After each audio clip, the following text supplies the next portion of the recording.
পানীয় জলের দাবিতে পথ অবরোধ করে বিক্ষোভ দেখালেন মালদার হরিশ্চন্দ্রপুর 2 নম্বর ব্লকের দৌলতপুর গ্রাম পঞ্চায়েতের মালিপাকর গ্রামের বাসিন্দারা। এদিন তারা জলের পাত্র নিয়ে রাস্তায় বাঁশের ব্যারিকেড বেঁধে পথ অবরোধ করেন। পানীয় জলের দাবিতে তুমুল বিক্ষোভ দেখান।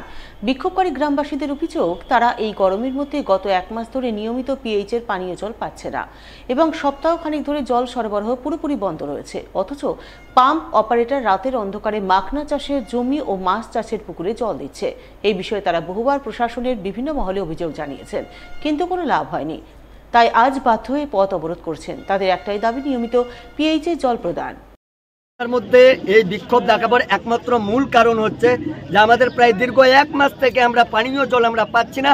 এত গরমে, 45 ডিগ্রি গরমে বাচ্চা কাচ্চা তো দূরের কথা, গরিব মানুষ, সাধারণ মানুষ এবং বয়স্ক মানুষগুলা জলের জন্য ক্লান্ত হয়ে পড়ছে। এই ব্যাপারে আমরা অপারেটরকে বলেছি, যিনি হচ্ছে দৌলতপুরের বানু, উনাকে বলা হয়েছে, উনি বলছে যে আমার ইচ্ছে মতো করে, আমার সিস্টেম অনুযায়ী, আমার মন মতো করে আমি জল দেবো, তোমরা নিলে নাও, নইলে যা পারার করো। এই ব্যাপারে আমরা বিডিও, এসডিও, ডিএম সবাইকে বারবার লিখিতভাবে অভিযোগ জানিয়েছি, কোনো সুরা পাইনি। যার জন্য বাধ্য হয়ে আজকে আমরা এই রাস্তার মধ্যে, তুলসিয়াটা টু হরিশ্চন্দ্রপুরগামী রাস্তার মধ্যে আজকে বিক্ষোভ নিয়ে আমরা পুরো পাড়া। এদিকে অবরোধের খবর পেয়ে হরিশ্চন্দ্রপুর থানার পুলিশ ঘটনাস্থলে পৌঁছায়, কিন্তু উত্তেজিত জনতা পুলিশকে ঘিরেও বিক্ষোভ দেখান। অবশেষে পিএইচই দপ্তরের কর্মীরা ঘটনাস্থলে এসে নিয়মিত জল সরবরাহের আশ্বাস দিলে পরিস্থিতি শান্ত হয় বলে জানা গেছে। সদ্যজাত শিশু সন্তান ভর্তি রয়েছে হাসপাতালে, তাই শিশু চিকিৎসা সংক্রান্ত বিষয় নিয়ে হাসপাতাল চত্বরে দাঁড়িয়ে এক বন্ধুর সঙ্গে গল্প করছিলেন শিশুর বাবা, আর ঠিক তখনই ঘটল এক বড়সড় অঘটন। হাসপাতালের কার্নিস ভেঙে মাথায় পড়ে গুরুতর আহত হলেন তিনি। ঘটনাটি ঘটেছে মালদা মেডিকেল কলেজ হাসপাতালের মাতৃমা বিভাগের ঠিক সামনে। ঘটনায় গুরুতর আহত ব্যক্তি বর্তমানে হাসপাতালে চিকিৎসাধীন। জানা গেছে আহত ব্যক্তির নাম জাকির আলী, বাড়ি মালদার চাঁচলে। হাসপাতালের কার্নিস ভেঙে তার মাথায় পড়ায় তিনি গুরুতর আহত ও রক্তাক্ত হন, যার জেরে তার মাথায় প্রায় 15টি স্টিচ পড়ে বলে খবর।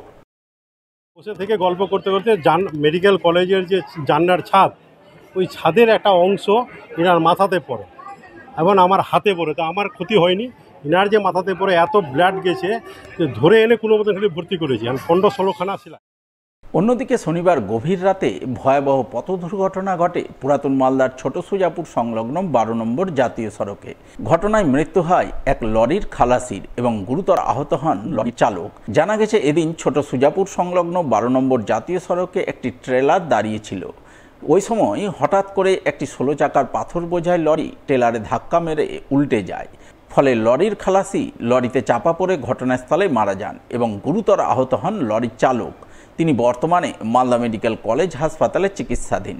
জানা গেছে দুর্ঘটনায় মৃত খালাসির নাম হাজিকুল আলম, বয়স 22 বছর, বাড়ি ঝাড়খণ্ডের পাকুড় এলাকায়।